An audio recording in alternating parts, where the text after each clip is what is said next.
Thank you very much. The reason why we're here is because of our vision. I would want to call you visionaries. Hello? Yeah, because you have responded to an invitation based on somebody's vision. We have the vision bearer of Ubrica and Ubrica, Dr. Mark in the house, and the team from Nairobi. Daktari, I want to thank you very much for creating time with us. And we have come from various places. These are visionary people, they are people by visions, and I also describe you people as investors. Investors are defined as people who are able to see opportunity in layers. Hello, in? To others, those opportunities may be very scarce, but you see them in layers, and you also see them in plentifulness. That's the secret of an investor. Two, vision is defined as the picture of the future. Are we together? Picture of future brought closer to us. Dr. Materi is so happy that you are able to create your time to come and share with us a vision of future. It seems to be future. Maybe in the last 5 years, we will not be talking what we come to discuss this morning. Because Ubrica and Ubricoin in fact was never back there. But we are able to say, here we are. Let me request those who are from here to rise up and just say their name and where they come. Reverend Chebet. Yes, begin with you. Habari ya asubuhi. Sawa. Natoka Baringo. Reverend Chebet. Asante. I'm David Okutu. Natoka hapa Nakuru. Asante, makofi. Yes, Nakurians. Tom Kiubi from Nakuru. Nairobi team to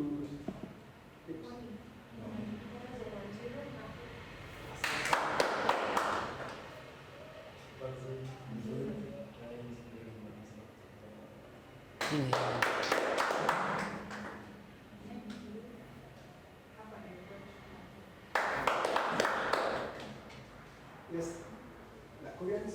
Yes, Jimo. My name is James Deborah Yes. Sorry.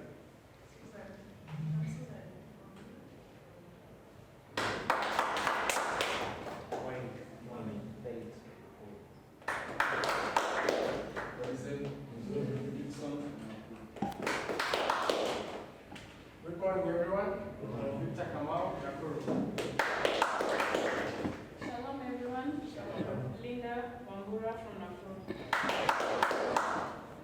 Wonderful. That is the team from Nakuru. We expect more, Cindy. And these people that time have come expectant. All right. Right? We have dealt with cryptocurrency, we have heard about it, various coins, and today our mind is here to receive Ubrica.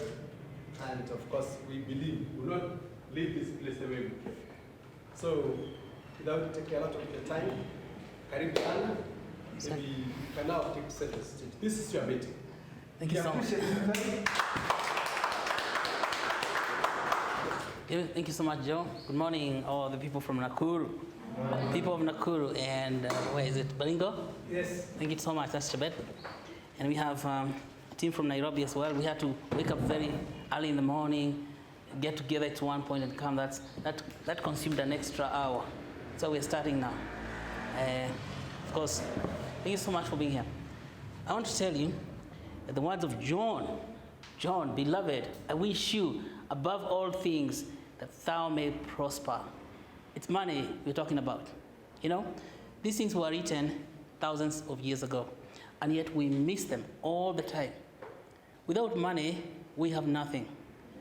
God wishes us to have money because God, now he knows, and he says, and be in health. It is not possible to have health without money. Simple as that. So whatever people in the government are calling universal health access is missing the most important element. Our government people do not tell us where is the money going to come from for universal health. It's written, commanded, you may prosper in wealth, then health. Money first, health second. We have very poor health outcomes in this nation simply because we don't have money. And we don't respect money enough, as John indicated here thousands of years ago. And that's what I discovered. You know, I'm a medical doctor. We're in hospital treating people who don't have money. They cannot get better. It's impossible to improve the health of a poor person or someone without money. It takes money to get health.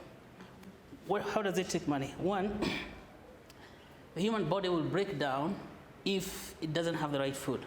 So, the right food comes from having money in the pocket, either going to the market to buy the food. Now, you cannot wish someone good health if there's no money in the pocket. There's no amount of prayers or any buckets of tears. Even a notion of tears is not going to improve the health of that person if there is no money. It's as simple as that. And God wants us to prosper. I didn't know that pastor was going to bring out this verse. But then he says, after you prosper in health, your soul may prosper. It is in that order. That is what we call at Ubrica wealth, wellness, and well-being. So Ubrica projects about that: wealth, wellness, and well-being. Without wealth, there is no universal access. It's all talk. Universal access meaning having those three things together. The wellness of the body. Wellness refers to your human health. Well-being refers to the health of the soul. It is written, and it's been written for many years. It's in the scriptures. And yet, even the World Health Organization has missed that. We talk about universal health access. Many meetings at the United Nations, World Health Organization in Geneva, writing volumes about how do we achieve universal health access. Impossible if people don't have money. So the first job for doctors to do is not go to medical school and learn about biotechnology and all that stuff. Is to learn how wealth is created among people. We don't create wealth, even as doctors, we have no healthy nation. We don't have healthy people. So wealth is critical for wellness to appear. It has to emerge from wellness. Because imagine you have a young lady, maybe 22 years old, gets pregnant, she doesn't have money, meaning that she will not be able to feed herself. There is not enough money for her food. The baby inside doesn't care about that. The baby is growing inexorably every day, every night is growing up. What is the baby feeding on? Nothing. So what happens to that baby? Grows at some point and then stops growing, gets stunted in the womb. And then because the baby insists on growing, because it's there to grow, the mother is not eating well. Maybe she's eating ugali, mihogo, and stuff like that. Not nutritious enough. The mother's body gets weak.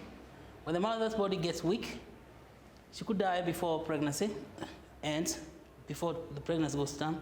We call that prenatal death of babies. We in this country have the highest incidence of death of mothers before they can deliver, before term, preterm death of the mothers. We call that maternal death. Now, if this lady is lucky, she gets the baby to term, she will not be able to push that baby at the maternity. She will die of exhaustion during delivery of the baby. Yeah? Maternal death times 2. If she delivers the baby, she will still die because she doesn't have enough nutrients in the body even to help her blood to clot. That's maternal death times 3. She can deliver the baby, and then you have. So, Kenya as a nation, even as we are told we know big things, we let the greatest number of women to die when they're pregnant. Now, if you track down that story, who dies during pregnancy, you will find who dies is the woman without money. Well, the women never die. Pregnancy is not a disease. Pregnancy is not cancer. It doesn't kill people. But it kills those people who don't have money.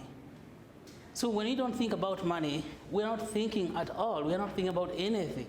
We can think about, we can tell ourselves we are thinking big issues, building standard gauge railroad to get to Nakuru.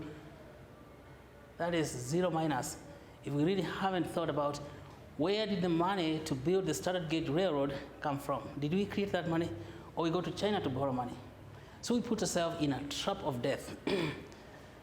Because who dies is not these guys who are making decisions, writing letters, let's borrow money from China. Who dies is the people who do not have opportunity to create money. Money is created, and money is made. Money is not stolen. You cannot steal money that has not been created or earned. Where did the Chinese people get their money to build the Standard Gauge Railroad? You have to ask. Money is made before it is looted or before it is borrowed. And for people who want their nation to develop, they don't borrow money. They make money. So this is going to be a big conversation about money. Let us focus on that, because even as babies get born by the women who are weak, those babies shall die. 10 times as many babies die before the age of 1 as the women who die. We have almost 400 women dying out of every 1,000 women. That's a huge percentage. We don't see, because these are called the downside problems. We don't see them. The only issues we see are the upside, the things we brag about. When somebody dies in your family, you don't go to brag about, we have lost someone in our family. So it doesn't become important national news. And that, of course, if you're just ordinary people, no one is reporting the death of ordinary woman who was poor and she died when trying to give birth at Pumwani Hospital. That's not news. Don't celebrate stuff like that. So we celebrate the upside, and then the downside of life never celebrated, so we are not aware. We have a huge blind spot in our mind about the role of money in our society. And that's why, because we have this blind spot, we don't know, we don't see it. Politicians, people who get elected into working, or even employees of the government, can play around a lot with money. Money is a matter of life and death, and no one should play around with it. This is why we are very lucky that now we have the technology that can enable us to create money fast, to get rid of that money that's stolen all the time. But we didn't start there as Ubrica. Did you have a pen? We can just, felt pen? No? Well, we can talk about that. We started Ubrica many years ago, just to see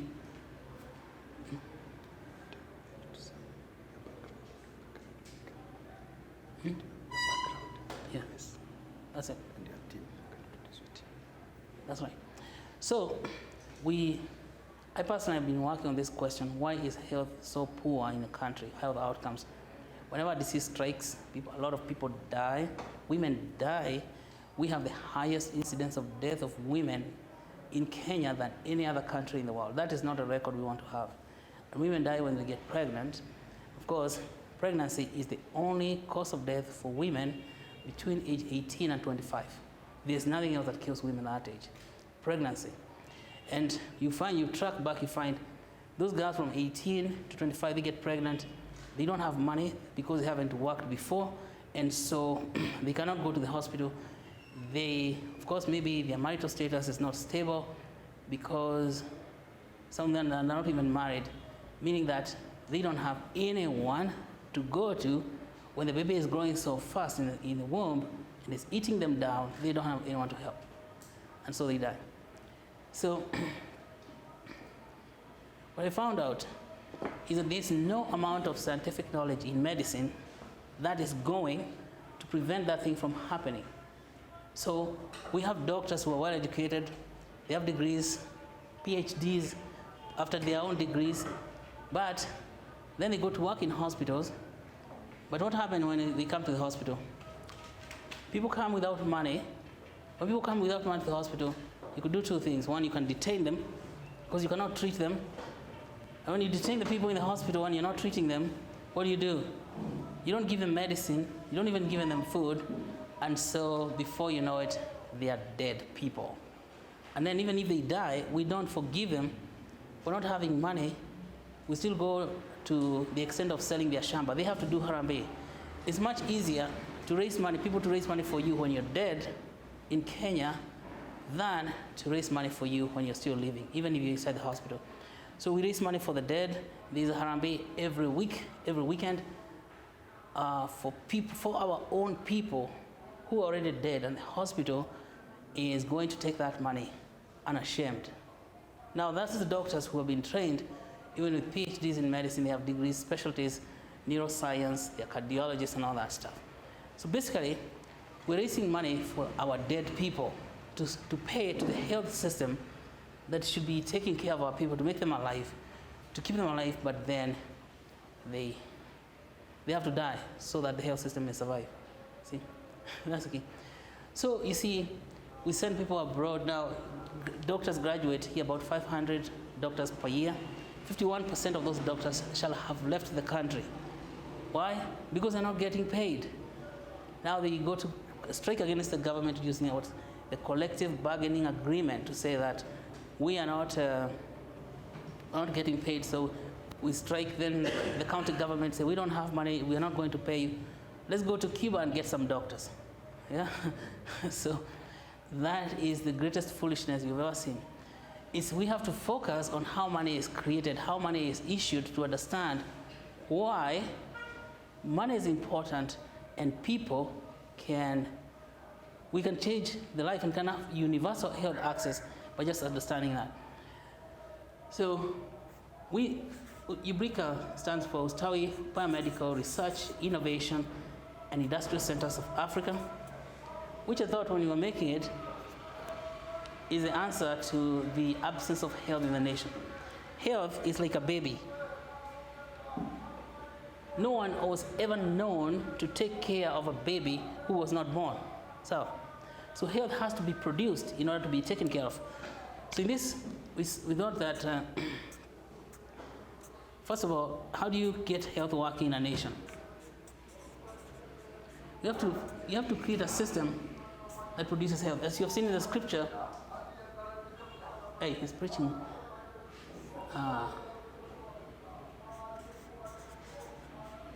Wealth first, Cindy. Wealth first, then health. And of course, we can create a system that can generate health. And you wondered, why is there no money in Kenya? Why is there no money in Kenya? You find that if you come to Kenya and you have your own produce, farm produce, you're not going to be able to sell your farm produce in the big markets in Kenya. So there's no market. Why? Because we have cartels that take produce from wherever in the world and bring them to the country.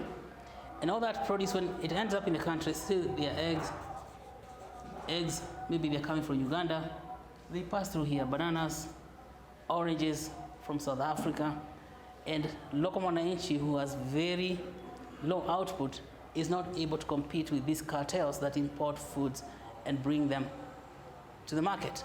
It is not only food we import knowledge. Doctors cannot get a job because they are Cuban doctors in the country working. Now you see, we start having the professionals themselves having no market. Then you have engineers, they cannot get work because we went to China and brought all the Chinese people out to here to construct our highways and the railroads and the ports and everything. Civil engineers, where are they going to work? Nowhere.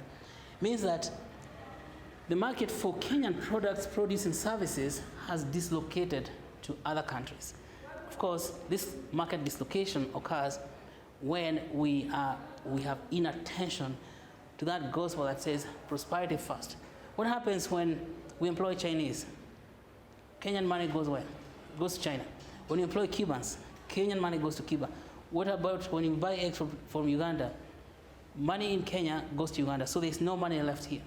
Now, when there's no money left in the nation, it says necessarily, it means from the Bible itself, there shall be no health.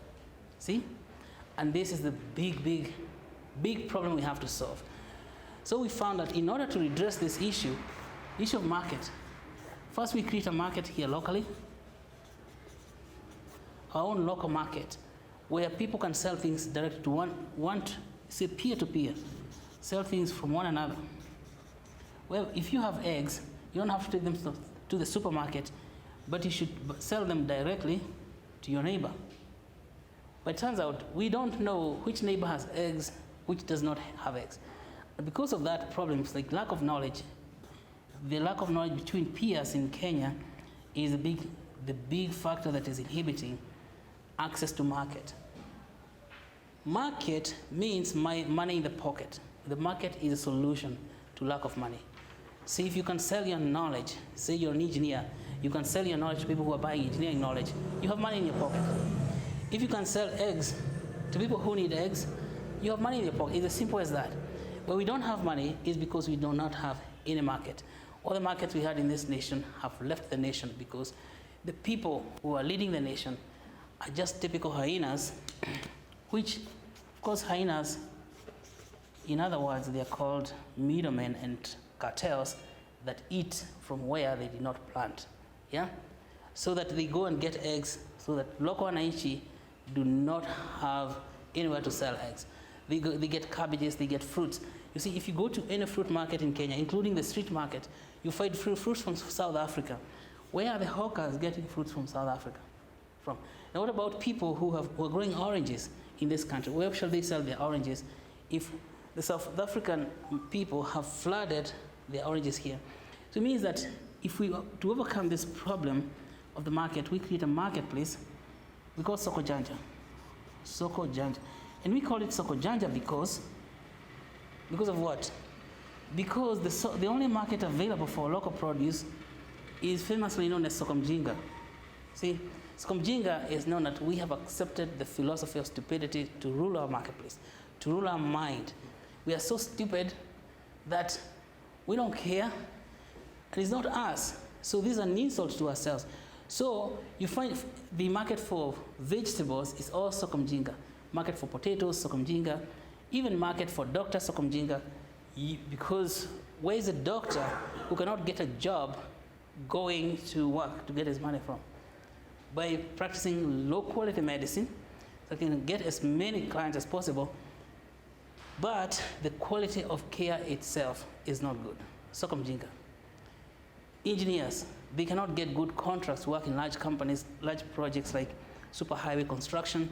This engineer is by himself, just graduated from school. Is he going to get in the smart market? The smart market doesn't exist. The only way for this engineer to survive is Soko Mjinga, to build roads that are not of good quality. And so we accept generally that quality does not matter for us. So long as you can cut corners, as we have been taught by these big shot hyenas, that you cut corners, get some work done, get paid, quality notwithstanding. And that's where we are as a nation. Everything is of low quality. You try to export stuff out of here, people don't want it because people in Kenya just want to, they're used. If you go to a Soko Mjinga for potatoes, what do you get? A bag of potato with more potatoes chenilleed on top. And then now you have to work out the price. That is what we call Soko Mjinga. The price itself is determined by whatever you say. It doesn't matter. And that's how we don't have money. So this problem now spills, this Soko Mjinga spills all the way into the healthcare system. And it doesn't, people in hospitals don't really care whether you live or die. So, and of course, I know they are good people, but the system itself, when the system, it creates a certain thing called what? It creates a way of life that quality is not of that importance. Such that if you go to hospital, of course people are pressed by this. We have some people working in hospitals. Why is the quality so low in the hospital? They tell me, okay, you have 300 patients coming to the hospital. Maybe 100 of them will have money and pay the full amount. The rest 200 do not have money, they're paying slowly. About 100 of those also don't have any money to pay for anything, even if you told them, go home and pay slowly. And so the people who run the hospital, they're in a situation that is very difficult. What are they going to do? Supposing now you need 5 dialysis a week. You know, they need to clean your blood. Your kidneys are not working. They need to clean your blood 5 times a week. And they have so many people, 3 times as many people who came. And the only reagents they have can only take care of 100 people. What are they going to do?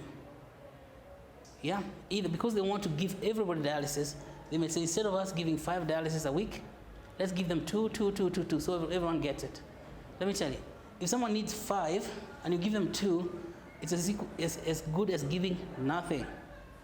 Because when you do dialysis for 2 times a week, and then the rest of the week, the blood is full of toxins. And the toxins go to your mind, you can't even think. See? So the quality generally drops because, again, of lack of money. Let's create a market for all of us where we can shop for things. We make Soko Janja an online store where people can buy things from one another directly. Of course, when you do that, we cut out the middlemen, we cut out all these people who take the money from the local wananchi. Those people who tell the kinamama in the village, we are coming today to collect your potatoes. So they prepare the potatoes. And then these guys know that the potatoes are perishable. Once you have harvested them, put them in the gunias, they can start rotting. But the guys, the big shot guys, they come and tell you, we're going to come and get your potatoes tomorrow. So the women, of course, they tell you, you're going to get your avocados tomorrow. The women in the village will do what? Harvest the potatoes or the avocados and put them. If they leave them in the trees, they might survive. But if they're in a gunia, they will rot. So these middlemen, they don't come tomorrow to collect your avocados. Yes? When they don't come tomorrow, you start worrying. They don't come the next day, you worry even more. Then when they don't come the 3rd day, they'll come now on the 4th day and tell you, these things are almost rotting, we're going to buy them at 5 shillings, per kilo. They drive the price down deliberately. These are Kenyans doing these things to each other. What is that lady going to do? She's going to take all of them. Because if you leave them there another day, they shall rot. You have to give them to your pigs. Of course, your pigs have already eaten enough avocado. They are getting nausea and vomiting. And that is the economy we have built. The economy of ujinga. Cheating each other, lying to one another. Then that is what we call sokomjinga. We have to get rid of that mentality of ujinga if we want to prosper as you're commanded by the Lord.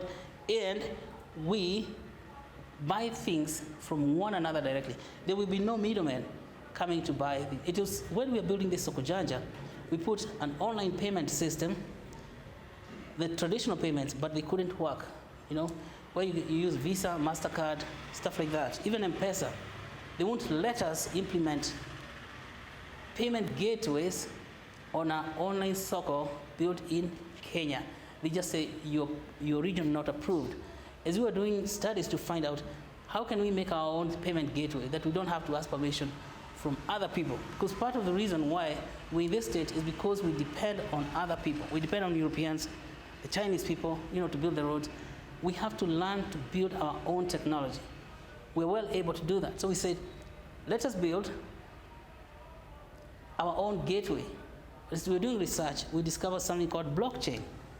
Blockchain is very exciting. I know you guys, you're going to love it very much because it solves this problem 100% once and for all. Blockchain technology. See, let's talk very quickly about the internet so that you may know what blockchain means. 1984. Some nice, clever guys discovered the internet. Now, it was very basic stuff, so sending emails and stuff like that. So 1990s, so 1994, about 10 years later, somebody very clever created something called Voice over the Internet Protocol, VoIP. You must have heard of this. It is because of the Voice over the Internet Protocol, we have WhatsApp. When you have WhatsApp, you can make calls anywhere. As long as you have internet Wi-Fi, you can call anyone in the world, anytime, without paying extra money. There's nothing. There's no extra cost. Because of this technology, Voice over the Internet Protocol, what happened? The telephone booth disappeared.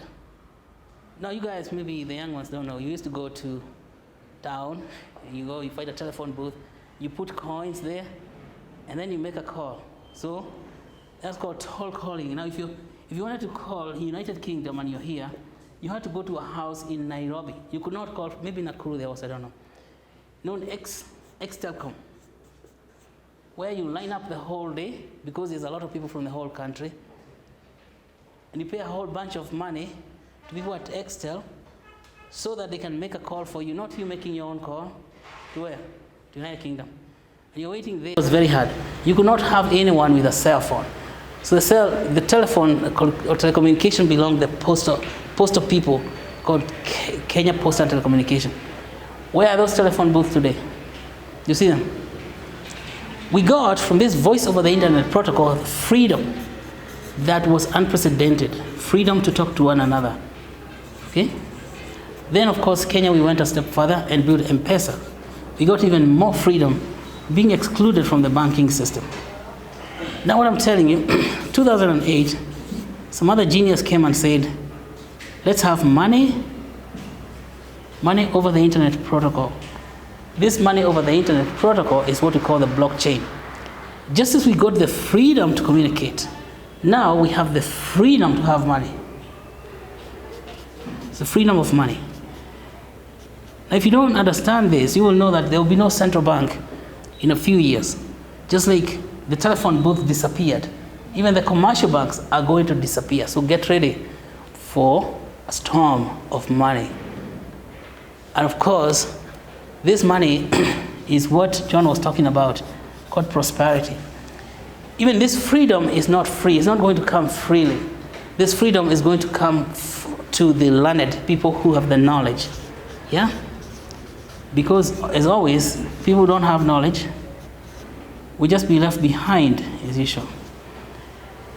Money over the internet protocol is the greatest revolution that has happened ever since what? Ever since the invention of fire. You know, with fire we could cook food, and so we don't die of diseases in meat. You have not seen a bigger revolution than this one. And this one is likely to remove the entire commercial bank system and of course, redress how money is created and how money is issued. I'm going to talk very briefly about that so you understand why we are poor. We have poverty because the present system of creation of money is for the rich. Money is only created for the rich, and money is only given to the rich. We don't have poor people in that equation, because how is money created? Central Bank of Kenya and all the other central bank create only 2% of the money in the circulation. It's called shillings, like the one they minted the other day. They're the blue notes and the green notes they have given us. 2%. Who creates the rest of it? 98% of the money is created by the commercial banks. Say people like Family Bank, KCB, Equity Bank. They create money under license from the Central Bank of Kenya. So how do the banks create money? First of all, banks create money by creating loans. When you go to get a loan from a bank, that's when your money is created right there on that spot. The money is written on the promissory note. So that money is in the future. From the interests, you'll be paying back to the bank. Now, who gets a loan? Is it the poor person? To get a loan, you have to go through rigorous testing to find out, is this person robust enough to receive a loan? That robustness they are testing is to find out, do you have property, title deed? What? The poor person, say this 25-year-old girl who doesn't have money, where is she going to get all these documents to prove that she will be able to pay back the loan? She doesn't have anything. This means she doesn't qualify for the loan. So we have people who qualify to have money and people who do not qualify to have money. This qualification procedure creates immense poverty that we have experienced in this world. Of course, they are in charge is the governor of the central bank. It's the governor of immense poverty. And then we have people, just because they don't have things to take to the bank, who are unbanked.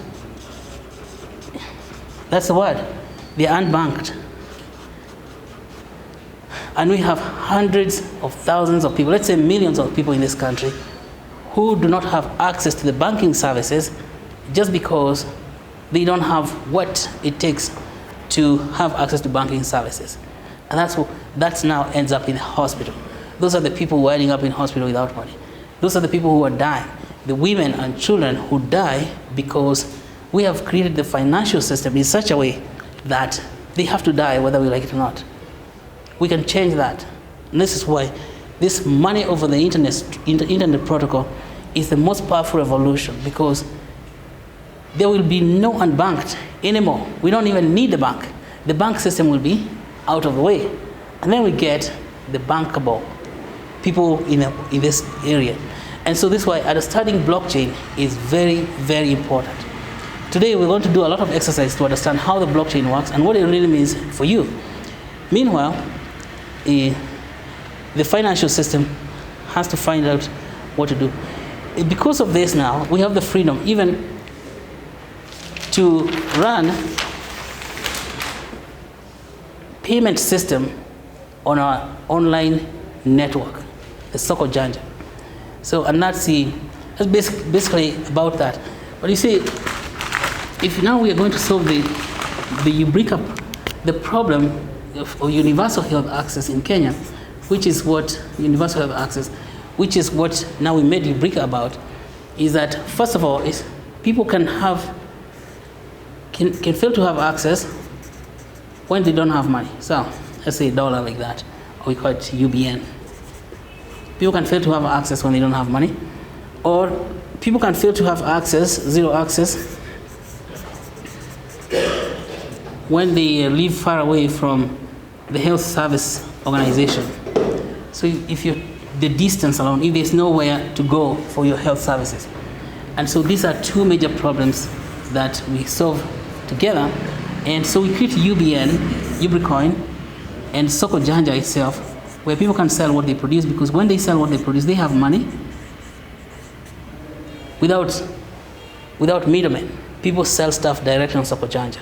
We see this is an online marketplace where you can post whatever you have. And of course, we would like everyone to learn how to sell stuff in Soko Janja.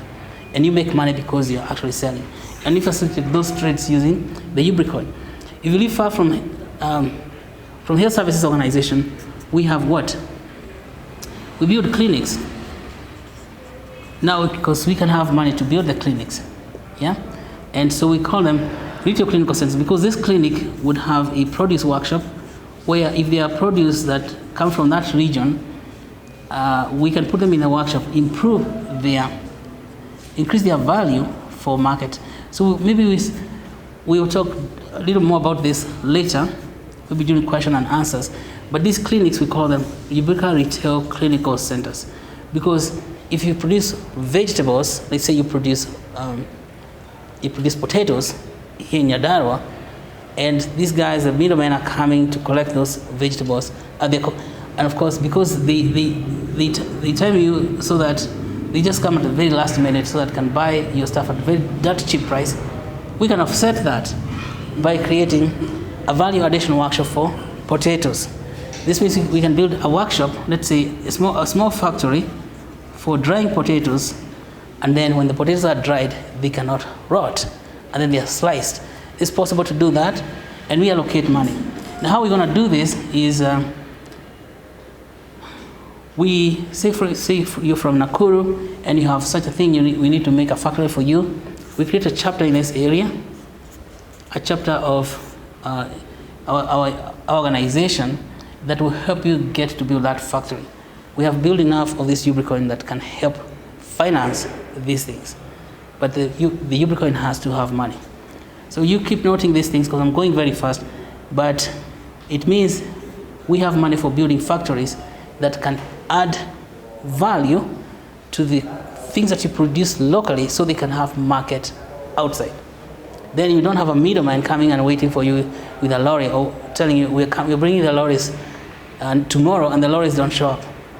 Your factory that is local will already have taken these things and put them into value addition process, so that then you're able to sell them no matter what. They can be sold no matter what. If you go to Egerton University, you'll find they have all the technologies needed to add value for all the produce in this country. So we have to work very closely with the university guys so that they can, oh, he's the man from Egerton. If Egerton University, we engage them well, of course, with money, we'll be able to buy their technology and their knowledge to bring to this factory so that it can add value for our people. And of course, this factory also would employ a lot of local people. Yeah. Then, what's the other problem? Quality itself, we talked about it. Poor quality occurs when we don't have enough knowledge about how to solve the problems that we encounter locally. And where is the knowledge located? Knowledge is located in our heads, but that knowledge doesn't just bring itself out. Knowledge doesn't just come out. It is brought together.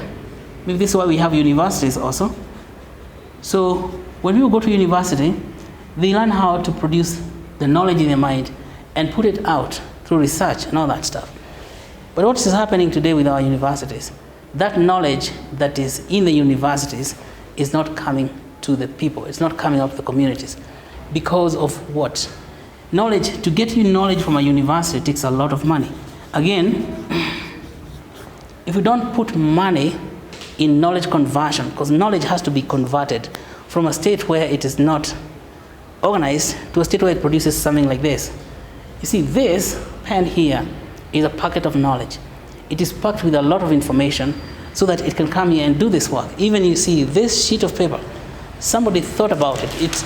This knowledge does not convert itself by itself. It takes money. Imagine how much knowledge is in this phone. Let's say now, imagine even further, how much knowledge is in medicine. Medicine for treating cancer, how much knowledge is in there. So where does it come from? So converting knowledge in the university to come out here to the people, it's a matter of money. And this is why now this money becomes very useful. So when we send our children to universities, today, what do we think they are doing there? They are learning stuff. What is learning is to add the knowledge. So when they come out of the university, what do you think they're going to do with that knowledge? If we haven't prepared a place for them to go and use that knowledge, like these workshops.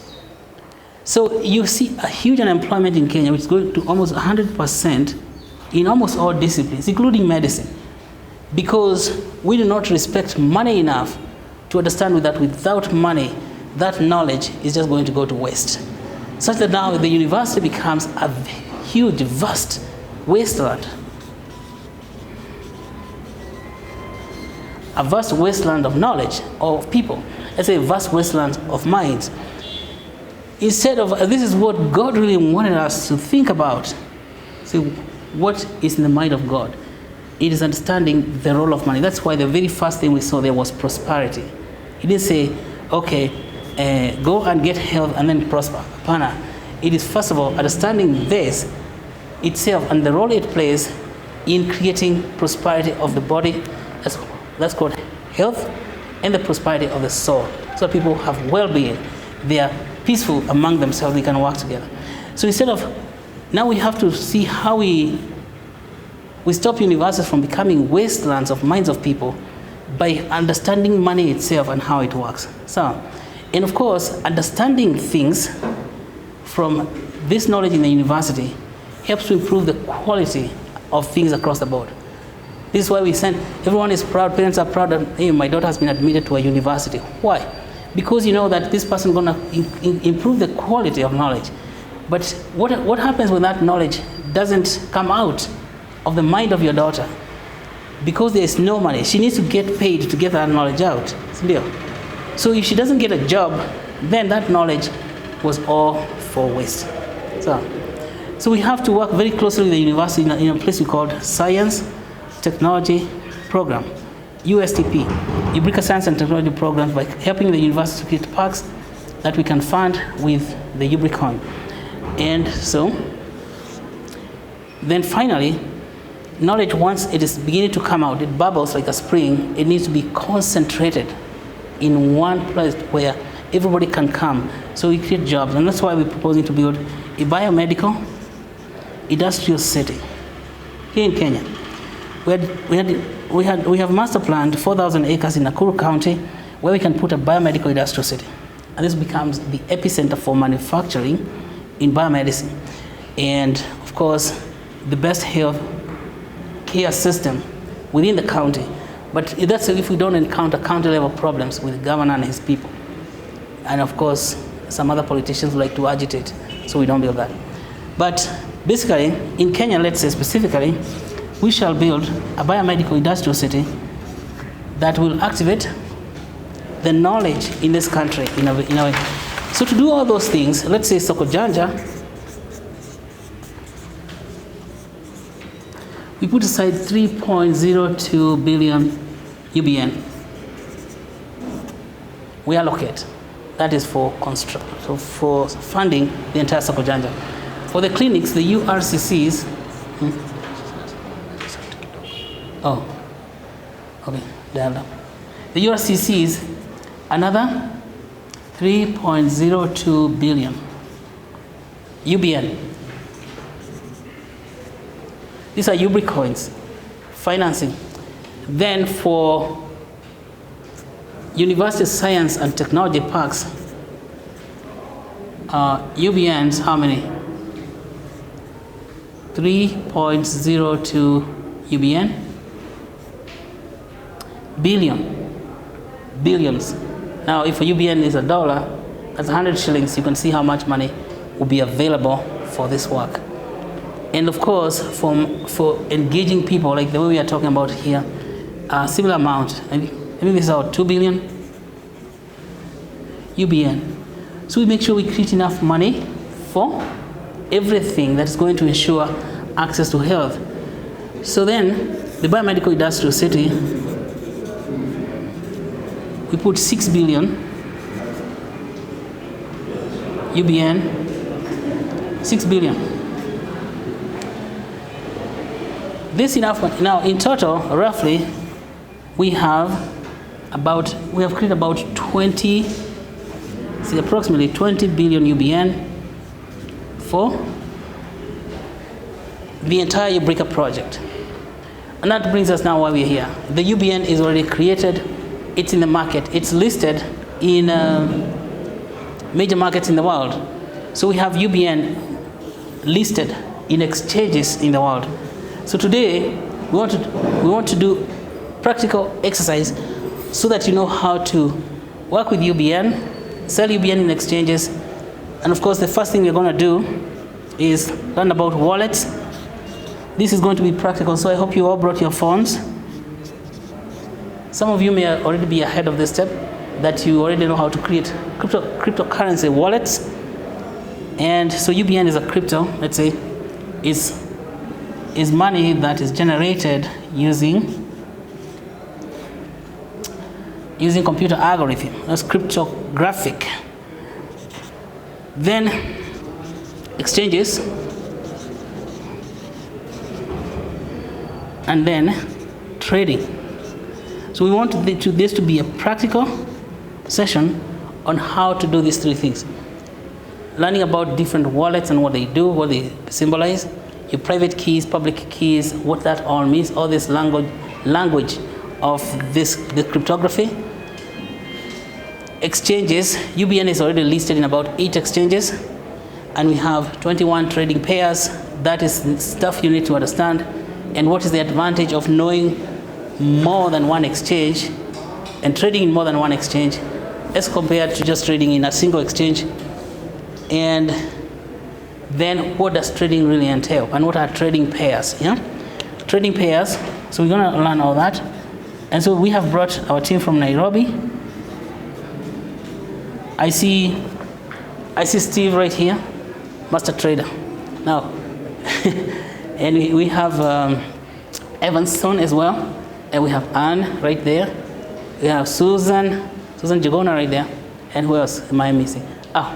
Miss B there. So, feel you're in good hands to teach you about these things, because this is where the rubber hits the road. Creating the money and all that is beside the point. Trading is very interesting. You can do that all day and don't get bored. Okay? It's like playing a game the whole day. But in this game, you are making money. So it's really important that you learn the basics of trading, how to make money. There are so many different things you can do to make money. You can also go to the exchanges and lose all your money.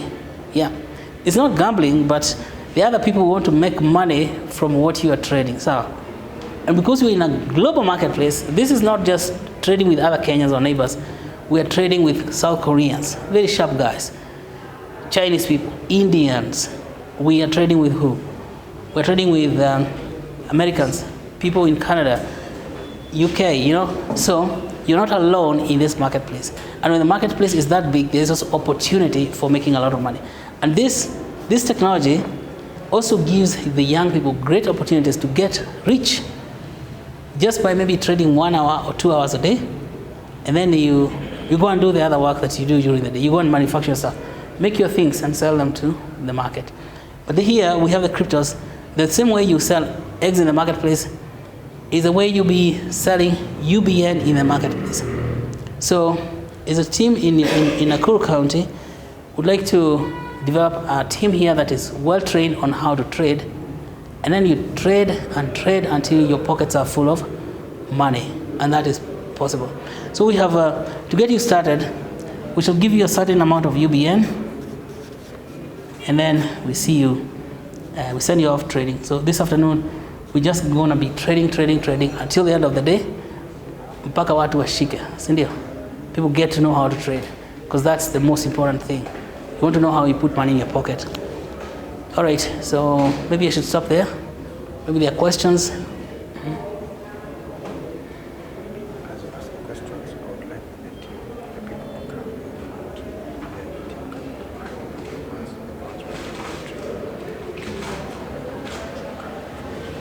Okay, so you can take, these are 4 seats. I'm suggesting the people who come for the training, the Nairobi team can offer its front seats so that you can hear clearly. I know there's a challenge with people sitting at the back, right? Wale wako nyuma sana wakaingia. Yeah. Those who are behind, because this will be a very critical session. You can put seats all the way. Yeah. You can come as near as you can. Don't want anyone to miss, so that while our room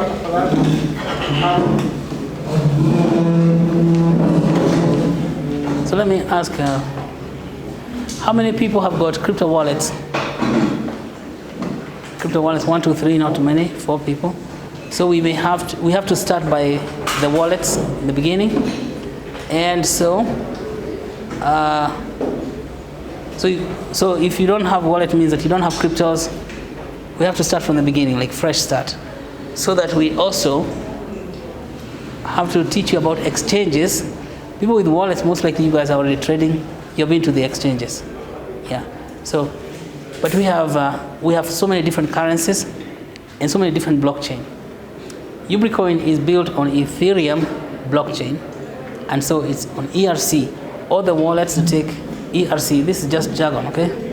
We'll explain. All the wallets that take ERC will be good for Ubricoin. So, ERC. Any question? ERC, like this. ERC20. That's the standard for Ubricoin. It's an ERC20 token. So, but because today it's not a theoretical class, we do practical. So we have how many? 1, 2, 3, 4, 5 people. We can distribute them among yourselves so that they can show you how to install wallets very quickly. You need internet. Yeah. Of course. So we say the first practical wallet. Before we go into the practical itself, there's some things I have to say which are very important. When you create a wallet, the wallet itself generates keys. These keys, you must never lose them because they give you access to your money. If you lose them, don't come crying. Don't say sijabiwa. You must never lose these keys, and you have to write them on a piece of paper. Don't write them in your phone because the phone can be hacked. You know, there's so many hackers. But if it's on a piece of paper that you store somewhere safe, it cannot be hacked. It's not hackable. So if you don't save them in your phone, even if you're saying, I want to save a copy, not good. Someone can access your phone, whether in your family or your friends, or someone outside here, someone in China or Russia, and take away your keys. All the work you've been doing and you're earning money can be lost. So there are several keys. One is a private key. You may never see this one right away, but it is in your wallet. The keys are generated by your wallet. They are not to be found anywhere else in the world. So if you remove them from your phone, then no one can have them. So you write them down on paper like this, and then you go and hide that paper where you keep the most important documents. It may be good to laminate that paper, the way we used to laminate our old IDs, and store that laminated paper somewhere you know that no one can have access to, maybe your spouse, because it's not good to hide some from everyone in the world. Then you have a public key. This public key is called address, your address. It's like your email address. This is the one you share with people when you want the people to pay you or to send you money. This one you can give public key. Don't give private key, but the public key, if you want someone to pay you, what is your address? You send them the public key, and they'll pay you. But this private key, but as you at the very first step on creating the wallet, as you say create wallet, it gives you a set of words which is known as seed phrase. This seed phrase for ERC20 wallets is all about 12 words. These 12 words are generated by the computer. There is no other 12 words like that in that order in the world, because they are generated randomly by the computer when you are creating your wallet. This seed phrase, very, very important. Very important, let me write here, very important. Some people call it recovery phrase, or some wallets. Recovery phrase. Okay, recovery phrase. Why is it called a recovery phrase? Because if you lose your phone, say if your phone fell in water, and your phone is not working anymore, you can buy another phone and reinstall the same wallet, and you will call that wallet with your money using the recovery phrase. This means if someone else found your recovery phrase, that person can go to his phone, he download the wallet like yours, and then enter the recovery phrase, and they will have your money. So the recovery phrase gives access, 100% access to your money. And so you do not want ever to lose this one, or to put it in a phone where it can be hacked or stolen. You can't lose this one, and it can't be stolen from you, because if you lose it and your phone dies because it fell in water, then you can never recover your account. It's like a bank account or your bank, and if someone stole it, that person can steal all your money. So this recovery phrase is also known as seed phrase. You're going to see it. It's in the first stage for creating a wallet. They say create a, and what the wallet will ask you is, have you backed up? Backing up is an American way of saying, have you saved your recovery phrase? Not going backward like this, but Americans like to twist the English. Have you backed up your phrase? So make sure that you save your recovery phrase in writing. If you don't write it down and it gets lost, we cannot help. Even if you put UBNs there, you will lose the money completely. The other one is after you've done this, it's good to put a PIN, PIN. PIN helps you to open the wallet. It's like your M-Pesa PIN. And of course help you send the money. PIN is not as sensitive. PIN is a characteristic of the phone, your own phone, not the wallet itself. So, but you need, if you're going to send money, you have to have your PIN. Some of the wallets accept your fingerprint as a PIN. So PIN or fingerprint.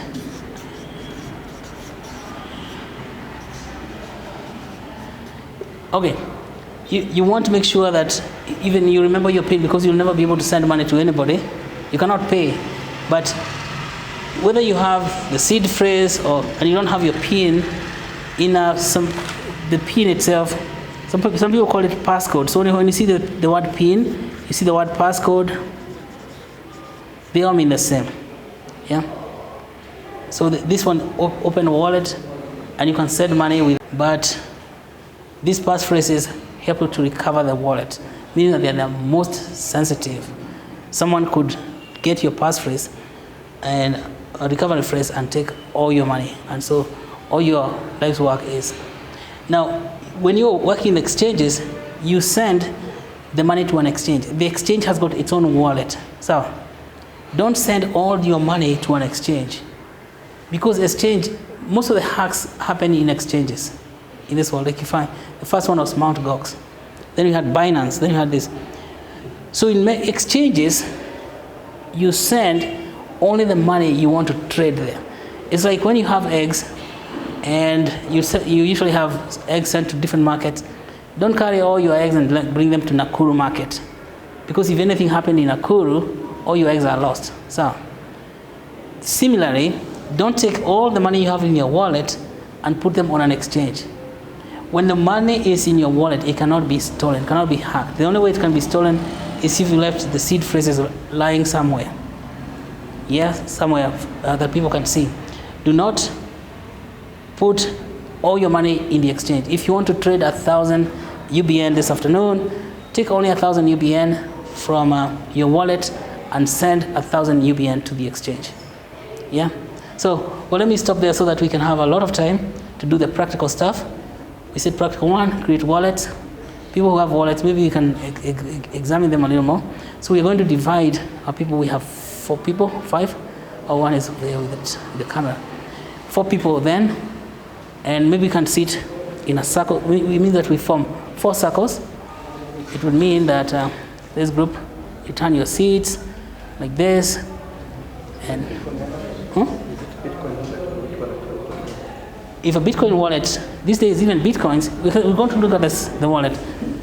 Your wallet has to accept ERC20 standard. So a few years ago, like maybe even beginning of this year, Bitcoin wallets did not have ERC. But because this is Ethereum, but because Ethereum has become very popular, then Bitcoin wallets have added ERC20. I've seen that since maybe the beginning of the year.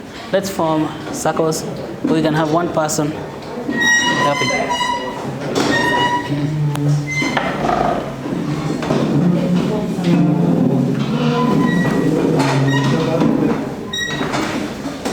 We go to Play Store. That is the first step. Then you type Trust Crypto Wallet. Yeah, just type there for search. You type what? Trust. Crypto wallet. Trust wallet. Yeah, it later to you. Trust wallet. Trust E. It's a blue circle with a white shield. Yeah. Install. Trust wallet. That.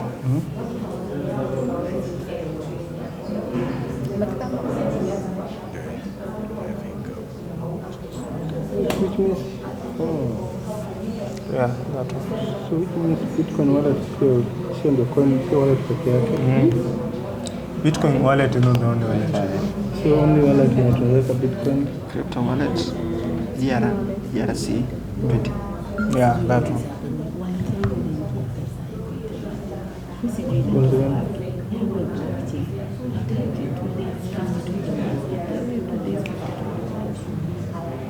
Which wallet is that? Yeah, blockchain. I think these will be drawings in a quick. We are more than that. After every 2 days, I'm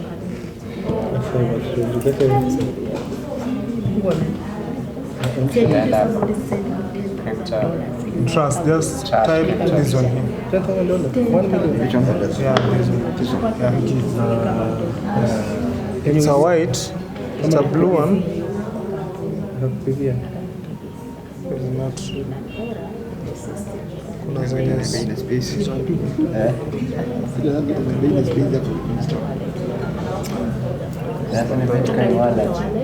Okay, if you are just try to install, there are some phones which are not compatible with the Trust wallet. So if your phone is not compatible, there's another wallet also. It's called the engine. Nilikuwa nimeona hii RC 2020. Yeah. Yeah. It was among the options. Yeah. Yeah. So just press install. Hebu mimi kama nime Should I lock? No. You should lock. Cancel. Just open here. Okay, so I create a new wallet. Ngoja kwanza tukue kwa same page. haraka na mimi ndio apply. Because I don't know, it's not. Just trust when you tap. That's all. Have you connected? It's a blue with a white shield. A blue circle with a white shield, yeah. That one. That one. Yeah, that one. Yeah. Yeah, huyu, the phone is not compatible with that, so there are many wallets. If it is not compatible with the trusts, unaona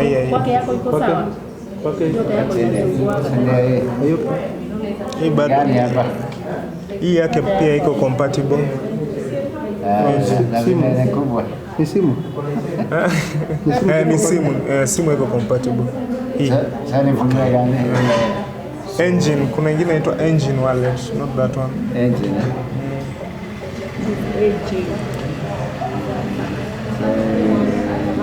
Search for it.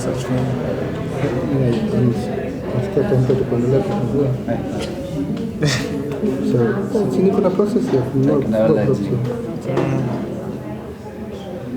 You know you're being recorded. Technology. Let's get your view. Voice over Internet protocol. Sasa ni Money over the internet. money of internet Over the internet protocol. over. Nimepata matamshi. I don't know why this one is not accept any this phone. already an app. Kwa laptop itakuwa tofauti. Itakuwa MetaMask. MetaMask wallet. Create wallet. Wallet. The good thing is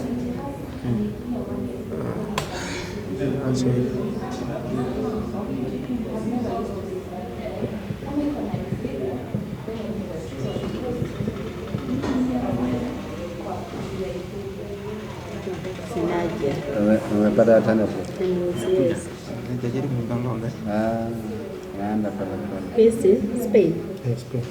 It is installing now. What one called Malaka. The police have created wallets in other coins. Google Drive majina unasema. Wewe ukasa. Wanasema nini?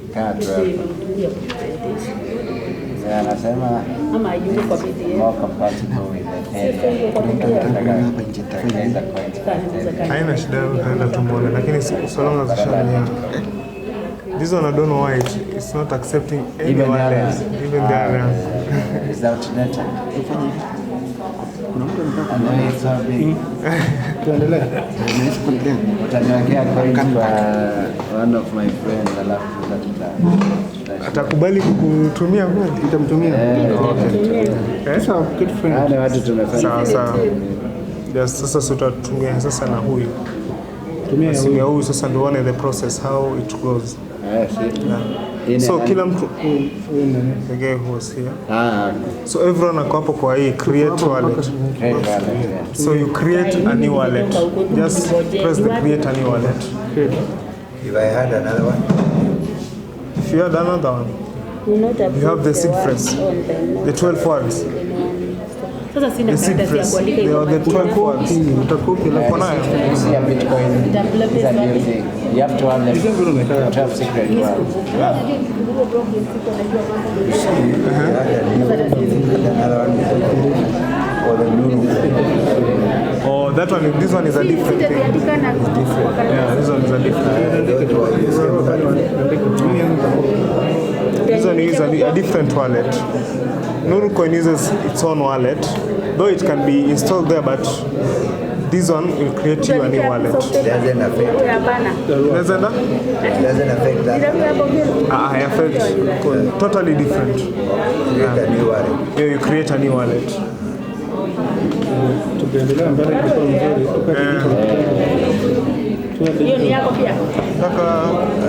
Continue telling us. Yeah. Back up your wallet now. Yeah. So we tick hapo chini. Na place hapo tick. Ni hapo tu, tuko tu hapo. Then continue. I create. Yeah. Create new one. So you copy all this. Yeah. What do I do? We agree. After I continue. So those are the 12 words which you write down. So I write these words down. Yeah, the way they are written in the same order, 1 to 12. So I choose the password first. That is what comes first. Yeah, you choose the password. Yeah, so the save vizuri. Na copy the same ones because lazima uta key in tena. In the next process lazima uta key in the words. Nimepanga na 1 2 3 mpaka 12. Nimepanga that order. Vile vile blockchain inapangana. Lakini lazima utaandika mahali. Hata kama zimejipanga. Ama uta screenshot. Ndio uzione because lazima utaziki in the way they are. Yeah, najua good. Haya, ina shida. But ni poa ukiziandika mahali ama Sawa.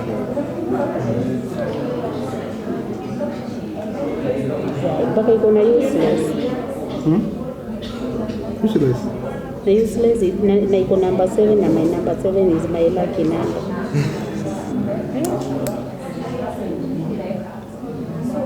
But write them with the number so that you don't forget.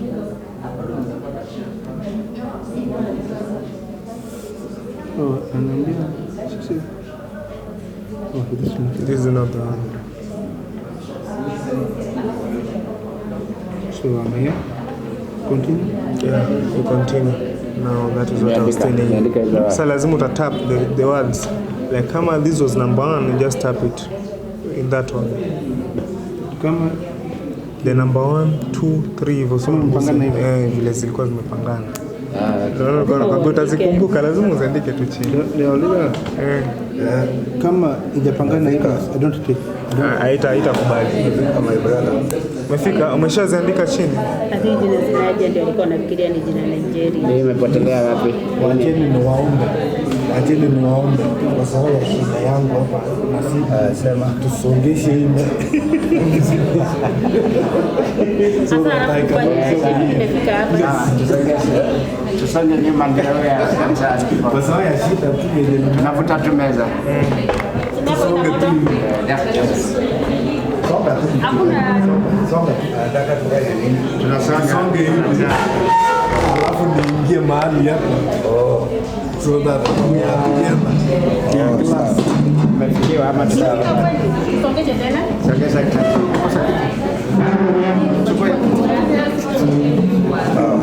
Asante. For this caring family. Yes, I understand. Continue. So only going to talk about the exchanges and then Brad will maybe pick 1 or 2. So good afternoon. Susan Nyambura Njuguna, and I'm going to take you through the exchanges. And maybe before we get there, I want to see by show of hands who have done trading before, so that we can know where we come from.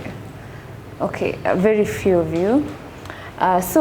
Basically, we have different types of exchanges. We have 2 types of exchanges. We have decentralized and centralized.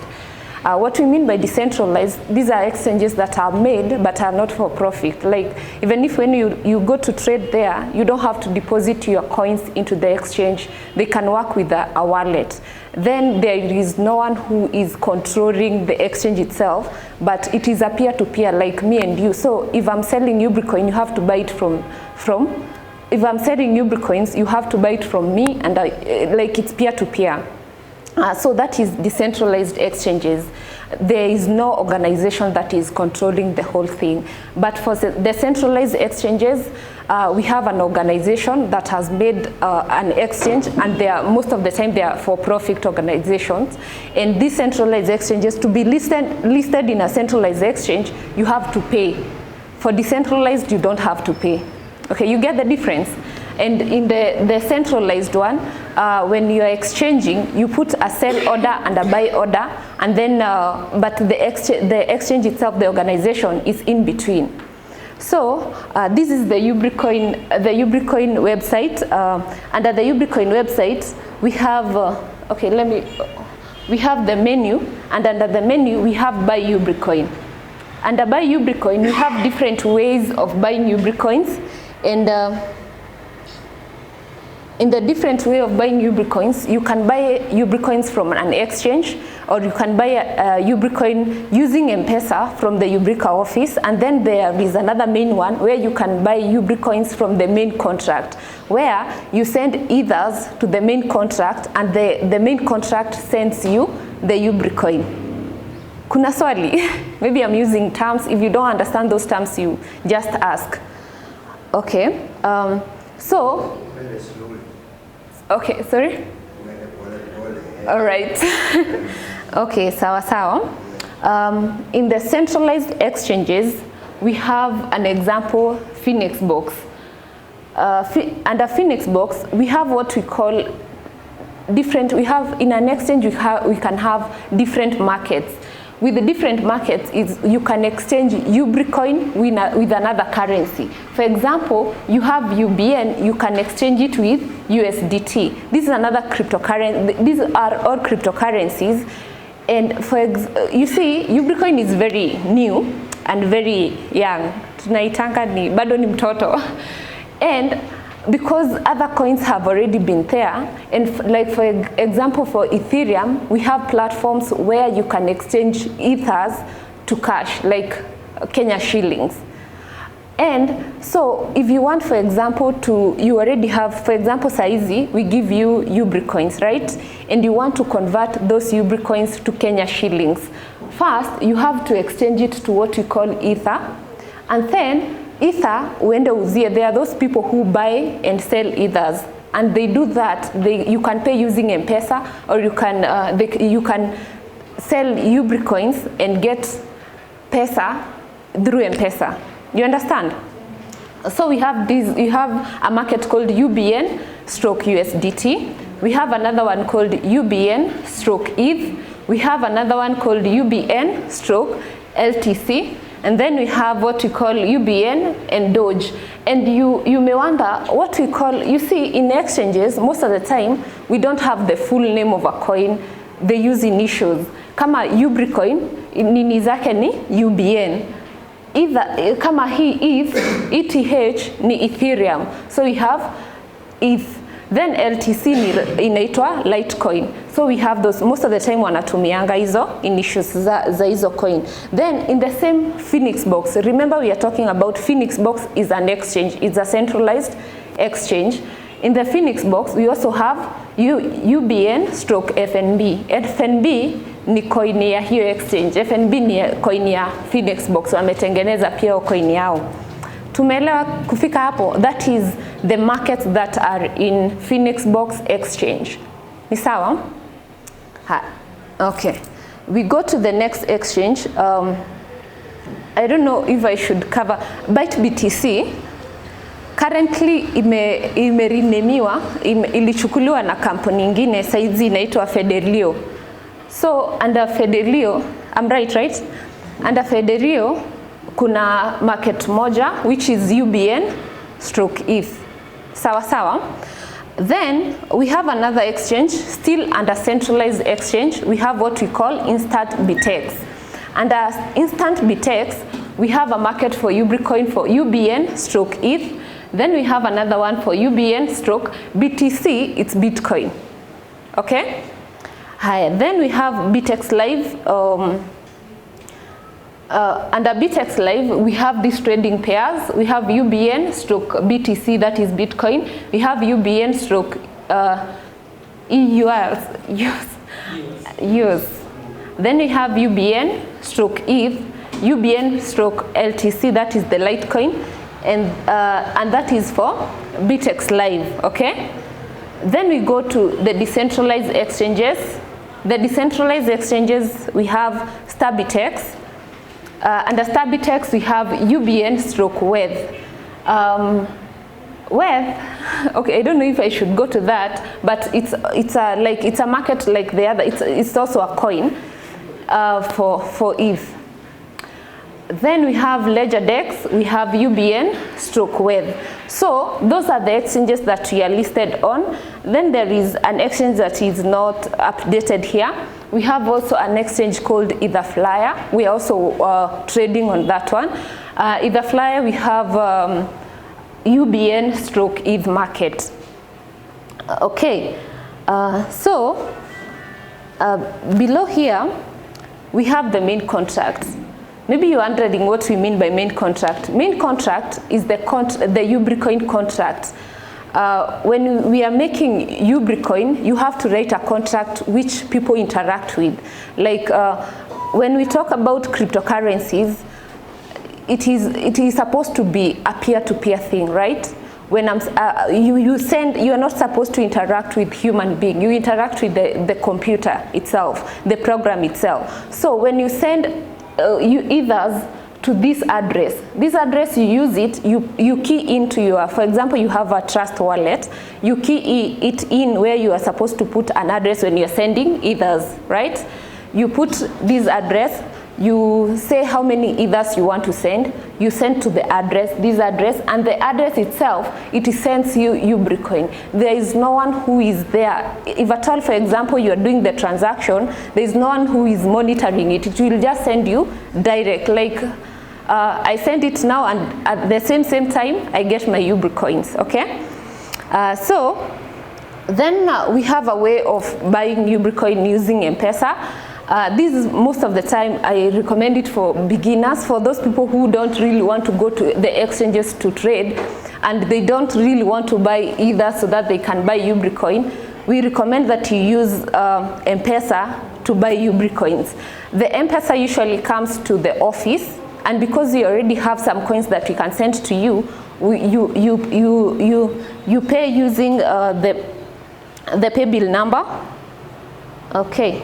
Here we have a pay bill number, you pay, and then we sell Ubricoins because it is you are buying directly from us. We sell at 100 shillings, and when you buy, you send us money, then we send you the Ubricoins. Okay? Okay, that is all for the exchanges. And before maybe I go to the exchange itself, I want us to look at an exchange called InstantBTEX. But before we go there, I would like us to go through what we call Etherscan. For those who I talked to, I introduced what we call like the meaning of blockchain. When we talk about blockchain, okay, you can't see. It's called Etherscan. I hope you can see now. It's called Etherscan. When we talk about blockchain, okay. You have a question? Uh-huh. Uh-huh. Okay. Si unaona kama venye daktari amekutumia 1000 Ubricoins, right? Ametoka kwa wallet yake, akakutumia kwa wallet yako. Si ndio? Tuseme wewe hautaki kujiinvolve kwa trading ama hutaki kuenda kununua ethers ndio ununue Ubricoins, si ndio? So what you do, you come directly to me, I have my Ubricoins. Ama tuseme unataka kuuza hizo 1000 Ubricoins zenye umeuziwa na daktari, umetumiwa na daktari. So what you do, siku na M-Pesa utanitumia pesa, mimi nikutumie Ubricoins. Ndio, it is the same way. But now hii ya M-Pesa pay bill ni ya ofisi. Utatuma pesa kwa ofisi, alafu ofisi itakutumia Ubricoin directly to your wallet. Ni sawa? Kuna swali lingine? Yes. Is it also vice versa?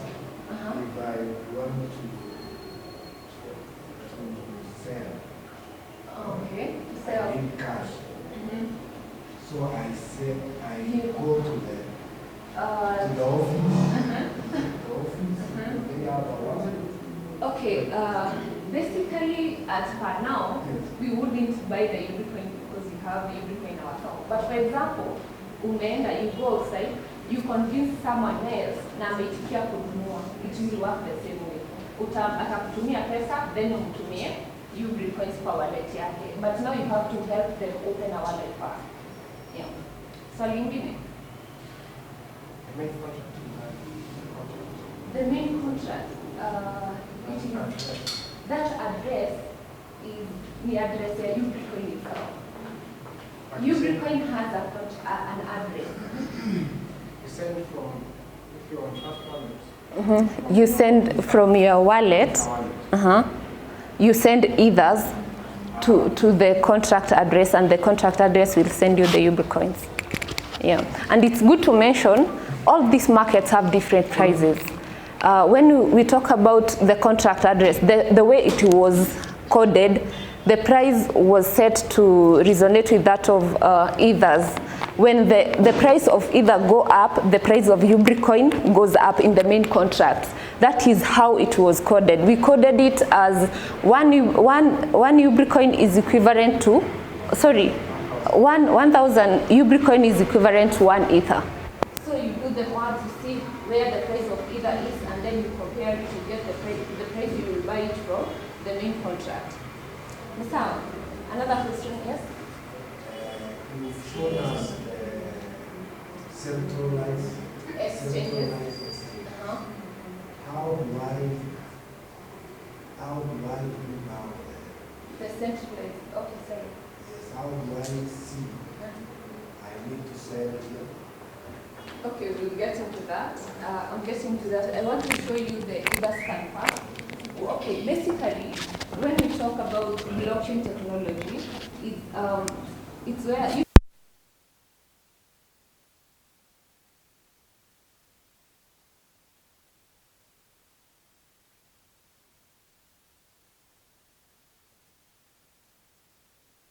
using Ubricoin to this point. All the transactions that have been done, they are publicly announced, and they are announced into what we call EtherScan. So if at all you want to monitor the price of Ubricoin, you come to EtherScan. What you do, you just Google etherscan.io, then on the search bar, you Google UBN.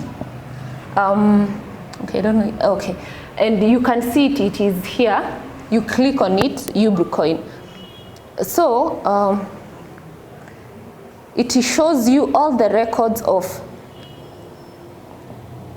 the records that have been done for Ubricoin. And also in this one, if for example we list our coin in a new exchange, you can see there is a part for exchanges. You can tell from there. When I click on that, you'll be able to see all the exchanges that are active and the ones that people are really trading in. You can also see the volume of Ubricoin that is being traded. You can see, for example, the Ether Flyer, the UBN ETH market. We have the price is 0.0002, and the volume that is being traded is 1,240,492 UBNs. They usually put 24-hour volume. Like if, for example, my 24-hour start from now, tomorrow at this particular time, the price and the volume will go. The volume will go back to zero. So the volume that you are seeing, that 1 million Ubricoins, is the volume for a single day, okay, for 24 hours. So you can see we have Ether Flyer, we have Instant BTX, and that market UBN ETH, we have Phoenix Box UBN ETH, Phoenix Box UBN FNB, and all those markets are there, and the prices and the volume for each particular day. So also we have the transfers. Here is where I'm telling you that you can see every transaction that is happening every day. Like you can see 30 minutes ago, there is someone who transferred Ubricoins from this wallet, from this wallet to this wallet, and they transferred 1,000. Most probably, these are the transactions that Daktari was doing. So you see, it's 1,000, 1,000, 1,000. So these are the transactions that Daktari was sending to you. So every transaction that happens in the for Ubricoin, they are recorded here, and you can be able to track that. This is the part that people are saying that blockchain can deal with corruption, because if at all everything is visible to anyone, because if, for example, you decide to go check, you can see who moved what, right? So that is the beauty of blockchain technology. Okay, now let us go to an exchange. I chose to do instant BTEX. Okay, and before I go to instant BTEX, I would like to mention that centralized exchanges, they have what we call KYC, know your customer, most of the centralized exchanges, because remember, I said centralized exchanges are exchanges that are owned by a particular company, and most of the time they want to track their customers. They want to see if you are really human or you're a robot, right? So they will ask you for know your customer. These are things like they want to you to submit an ID, and at the same time there are other exchanges that will ask you to like take a photo holding your ID and the particular date, like the date of that day, to make sure that you are really human and you are a person who is going to register in their website. So some do that and some maybe they don't. Others you just have to create an account, username and a password, okay? Then when you get to an exchange, this is how the instant BTEX exchange looks like. Okay, let me cross this. When you get to the exchange, there are different things. You can see there is trade, there is option trade, invest, add coins, add IEO profile, wallet, notify.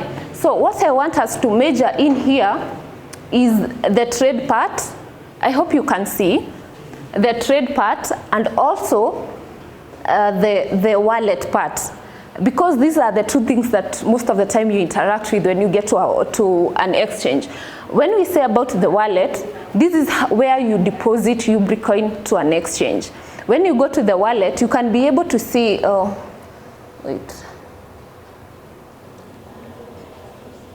okay, when you go to the wallet, you will be able to see different coins.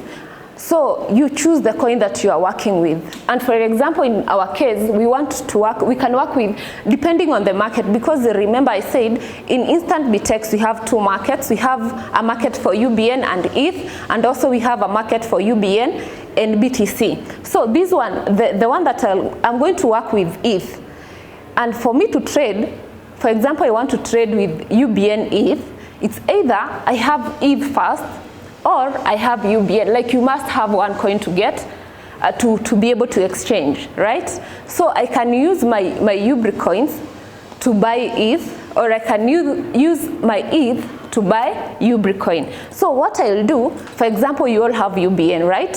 So you will come to, there is a search button here. You search UBN. You have it there, right? And there is an option for deposit or withdraw. So you, for example, for you, because the Ubricoins that you have right now, they are in your wallet, you have to deposit in the exchange. And remember, Daktari said you should not deposit all your Ubricoins to the exchange, okay? Because an exchange is a centralized exchange, so there is a risk for people hacking into it. But when we talk about decentralized, it's very hard for people to hack into it. So you go to deposit. When you click on deposit, we have the QR code. I am sure most of you have seen this. When you have the QR code, you will just go to your wallet. You click on you click on Ubricoin because you want to send Ubricoin. You click on Ubricoin and then click on send. When you click on send, there is at the left, right. Hapo kwa nini mwisho kwa right on your where you are supposed to put your address, there is like two brackets hivyo. You click on there and it will show you how you can scan these. So you scan this, and when you scan, you say how many Ubricoins do you want to send to the exchange. So after depositing, okay.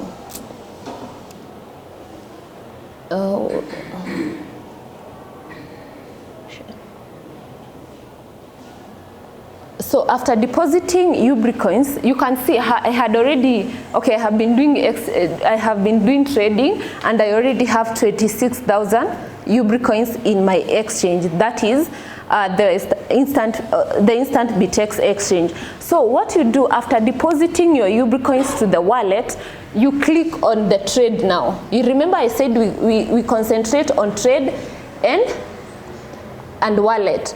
So you go to trade, okay? So when you open the trade, it takes you to, oh, sorry for that. It takes you here, okay?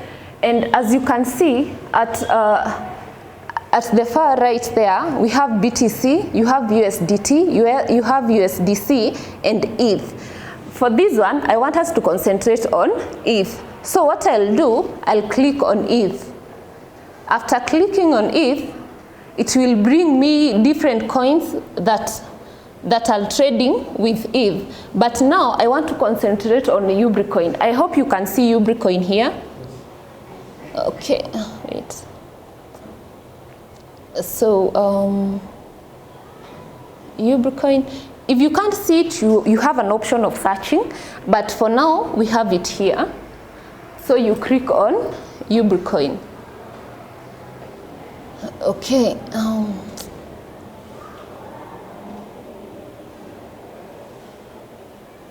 So after clicking on Ubricoin,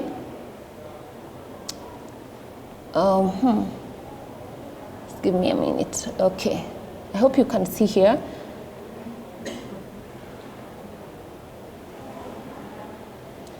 Can you see? This is the market for Ubricoin, okay? And you can see this is the market for Ubricoin ETH. If you can look well, we have this side, you have ETH here, and we have UBN on the other side. So in this market, you have two options. You can buy Ubricoins or you can sell Ubricoins. If at all you want to buy Ubricoins, we have two things, what we call a sell order and a buy order. When we talk about a sell order, I want to sell Ubricoins, right? If I want to sell Ubricoin, I will put a sell order, okay? And in this, most of the time in these markets, they are not self-executing. Like when I put an order, it won't, unless I'm buying from a person who has already put a sell order there, it won't be executed at that particular time. I have to, like someone else have to come and fill my order.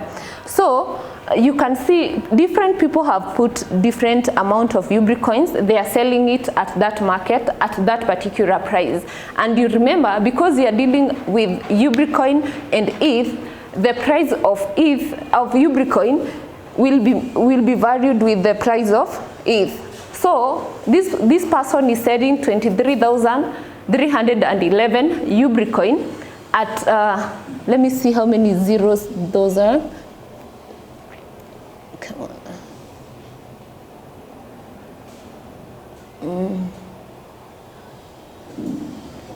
Those are 5 zeros, 0.50289, and in total, that person wants 0.06 ETH.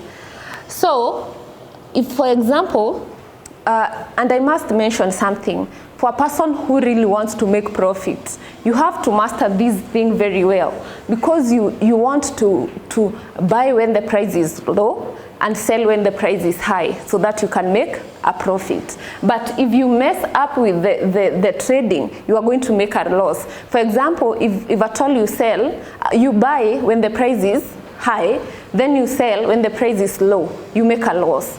You want to sell when the prices, to buy when the prices are low, and then sell when the prices are high. So you have to compare the two markets, the sell orders and the buy orders. If, for example, I want to make a profit, I'll make sure I'm buying at a low price, right? I can come and put a buy order because I want to buy Ubricoins. And when you're talking about the market, what do you really have to think about? What do I want to buy? When you're talking about Ubricoin, I want to buy Ubricoins, or I want to sell Ubricoins. So okay, for example, let me just put an order. I want to sell Ubricoins, and I want to sell, for example, I'll put how many Ubricoins do I want to sell. Let's say I want to sell 80 Ubricoins, and then I have to, you dictate the price that you want to sell your Ubricoins at.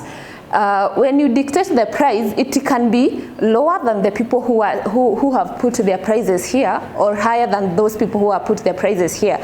But what will, you see, like the person, when let's look at the buy orders, the person who is above there, like on the top, their prices are higher than the person who is at the bottom. But when you come to the other side, the price that the person who is above, their prices are lower than the person who is at the bottom, okay? So I'll come and say, because I want to sell my Ubricoins, it will go to a sell order. So I say, I want to sell it at a price of 0 point, maybe 4 zeros and a 4.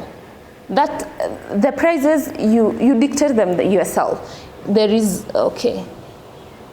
So I put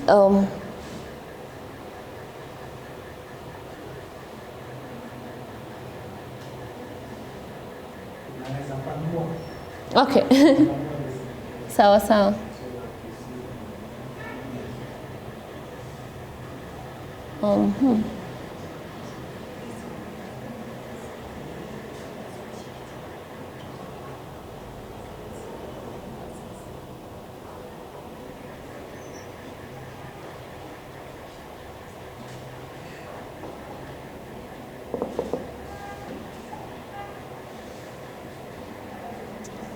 Okay, I'm trying to look for where my order is.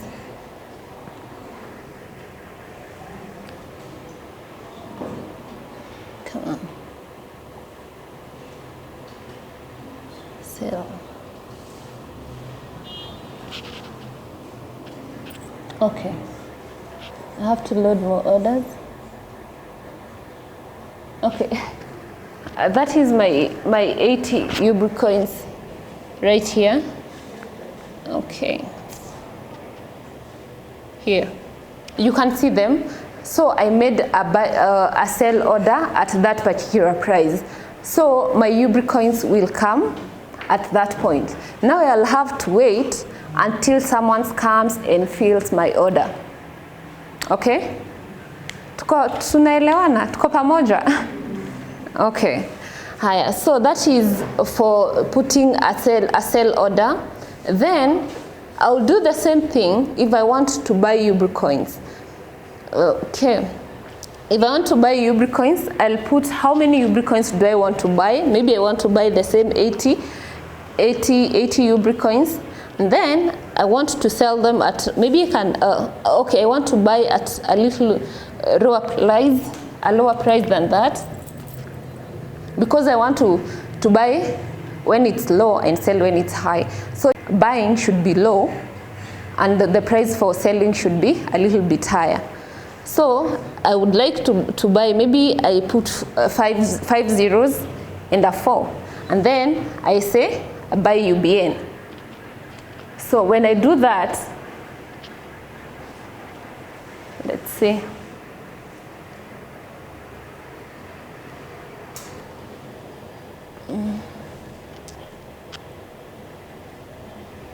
Okay.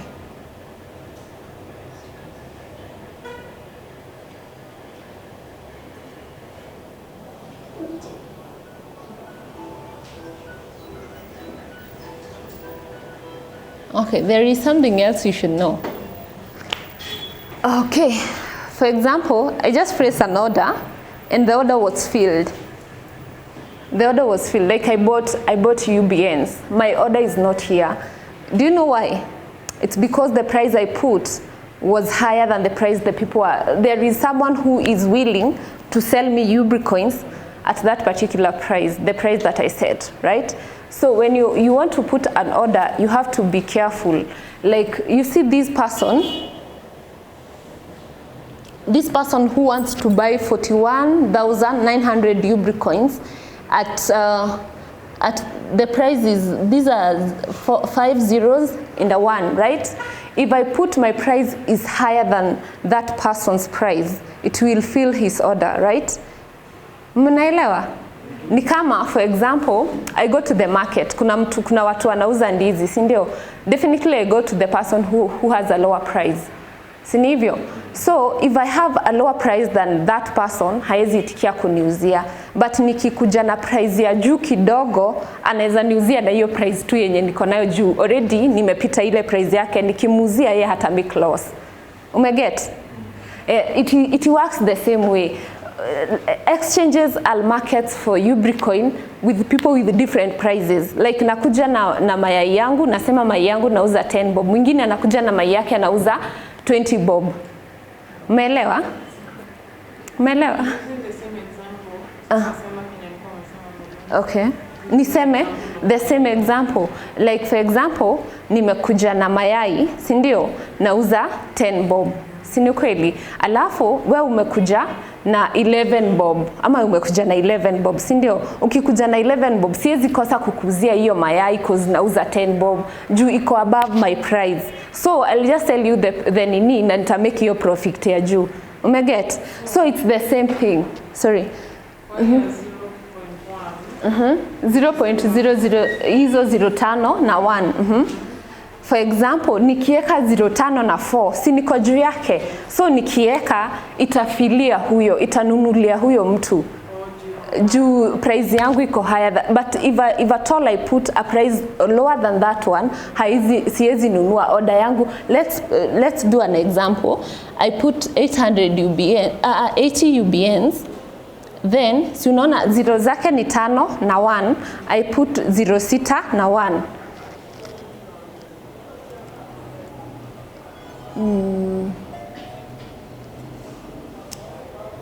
Okay. Let me add. Total amount must be greater than. Okay, let me do that.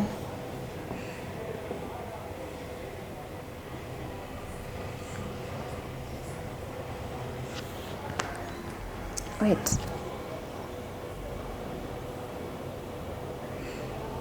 Okay. When I do that,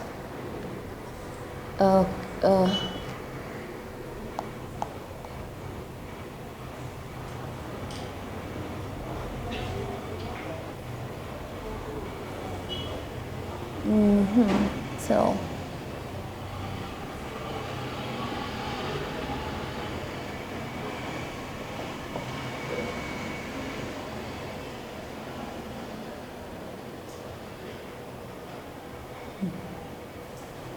wait kidogo tu. I want to compare the markets.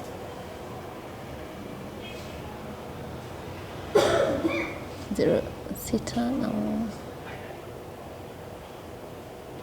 Let me cancel this first. Come on. So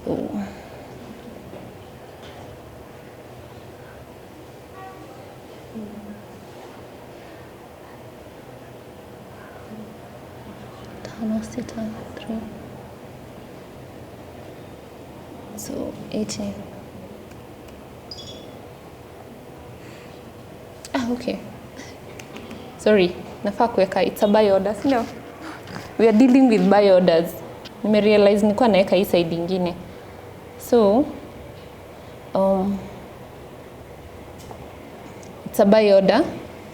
So I put like 80 UBNs. I want to buy with hizo 0.6 with the 1.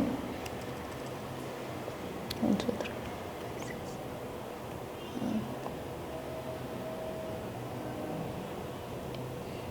800, 8,000.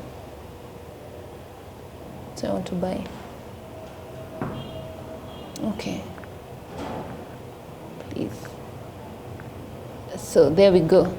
So what will happen? My 8,000, my order, you can see it is here because I put 0.6 na 1. So you can see my order there. So that's basically how the market works. Kuna mtu anielewi? Okay. Hii ndio order yangu. Na most of the time utakuta if you place an order inaonekana hapa my orders. So everything yenye nitakuwa nimefanya kama if I have sell orders or buy orders, they will be in my buy order list. Okay? And we also have another part where we have the history, my trade history. So every transaction that I have made before, you can see it there. Kama saizi, I just sold 8,000 Ubrica coins and I also bought 80 UBNs. Sawa sawa? So anyone with a question ama mtu haja understand? What determines the time you are buying the Ubrica? You can buy the Ubrica coin at any time. Usiku, mchana, any time that you're free. Yeah, you have to compare the prices. There is also an option for like you can buy, kama sahi, you see the price of Ubrica coin is a bit low. This is the opportunity for guys to buy Ubrica coins because most of the time unakuanga, like you are sure the prices, as we bring in more people, the prices will go up, right? As people continue trading, the prices will go up. So you can buy your Ubrica coins now from the exchanges, kama saizi inaenda 0.0002. Nivo tumeona, you can buy now, then you stay for some time, we call them, you hold them until when the prices are high, then you sell them at a higher price. Yeah. Now that you are buying, you are buying at a lower price. Yeah. And you are selling at a higher price.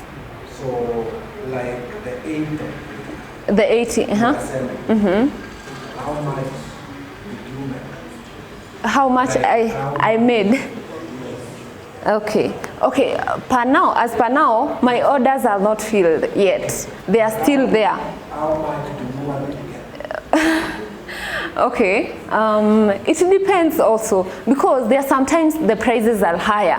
There are sometimes you can make more profit. I can say I want to make 100 bob, but sometimes in end at 1,000. You get, because depending on the market at that particular time.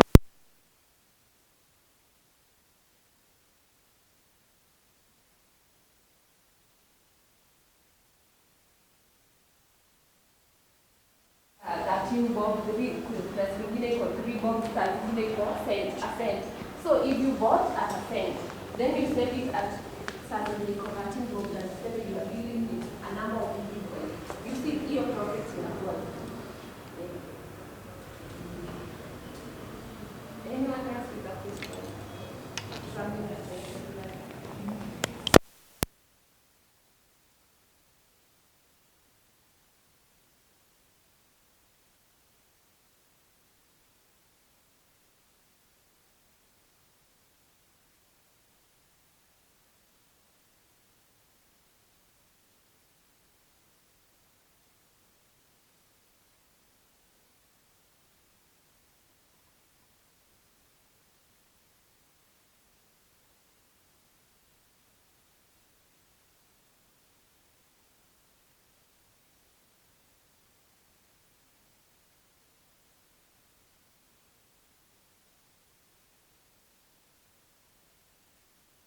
You have to monitor the market too, if you are an active trader.